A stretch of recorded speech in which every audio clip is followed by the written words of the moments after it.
एवं अनेक विद्यालय रे योजना करा हिची पिला माने एवं छात्री माने मध्य मागणा रे रहिबे एवं मागणा रे ताकर खाइबा व्यवस्था मध्य करा होउची से पाठ पढ़िबा पई ताको परिवार मध्य ताको जेबळी भाबरे प्रोत्साहन देबे ये प्रकार एक विराट कार्यक्रम आमे नेइछु जहा द्वारा आगामी दिन रे आम विद्यालय मान को सशक्तकरण करा जाई परिबो।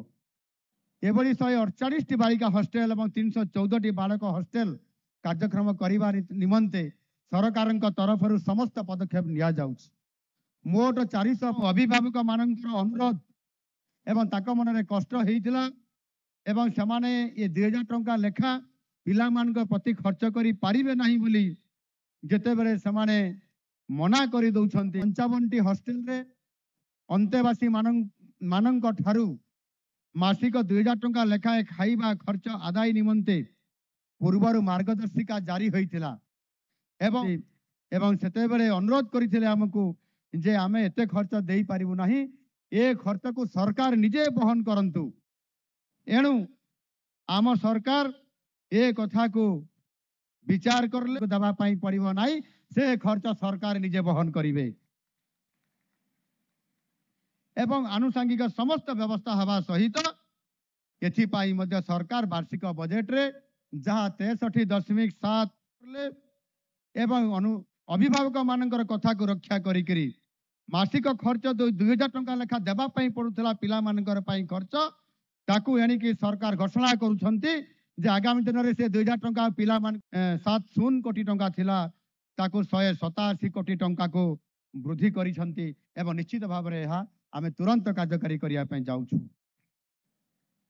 आ गोटे कथा हला परे ओडिसा रे डबल इंजिन सरकार आसिला परे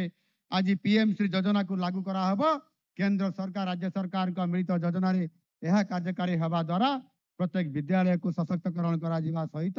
संपूर्ण भाव रे ये विद्यालय शिक्षा क्षेत्र को अधिक सुदृढ़ करिवा पई जहा कि पीएम श्री योजना गत सरकार ताकू लागू करिया पई चाहू नथिले आउ आज सरकार परिवर्तन हला परे अर्थात आपण मानकर आशीर्वाद रे नुआ सरकार आसिला गुडी को आज सरकार ताकू स्वतंत्रता आज देबा पई आज आगे आउछंती। ता सहित मध्य आज समस्त जानिथिबे सरकारी एवं विद्यालय पढ़ुवा छात्र छात्री मान उपस्थान वृद्धि करवा स्कूल बाहर पिला मान विद्यालय परिसरभुक्त करवा पिला मान कुपोषण पुष्टिहीनता दूर करने प्रधानमंत्री पोषण शक्ति निर्माण पीएम पोषण योजना जहा कि आज सरकार ताको लागू कर सरकारी अनुदान प्राप्त विद्यालय मानक आज आपंकर अष्टम श्रेणी पढ़ुवा पिला मान पौष्टिक गरम रंधा खाद्य जगै देवा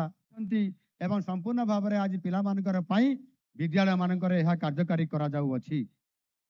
राज्यर 50,000 ऊर्ध्व प्राथमिक उच्च प्राथमिक विद्यालय रे हाराहारी 43 लाख छात्र छात्री एवं उच्च प्राथमिक पाई थिला दैनिक 8 टंका 82 पैसा ताकू मध्य वृद्धि करा जाइछि। सेथिरे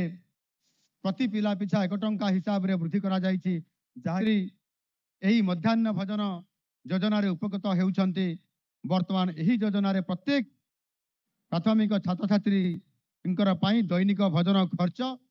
जहाँ भी आगरू थिला 5 टंका 90 पैसा जहाँ कि जो पैसा खाद्यर मान बढ़ाई से अधिक भल पुष्टिकर खाद्य देवाई ता चिंता कराई आज मु घोषणा करुच्ची कार्यकारी करा जिवो। एही भली वीडियो देखिबा पाई आम चैनल को लाइक शेयर सब्सक्राइब करंतु। Bureau report Odia news.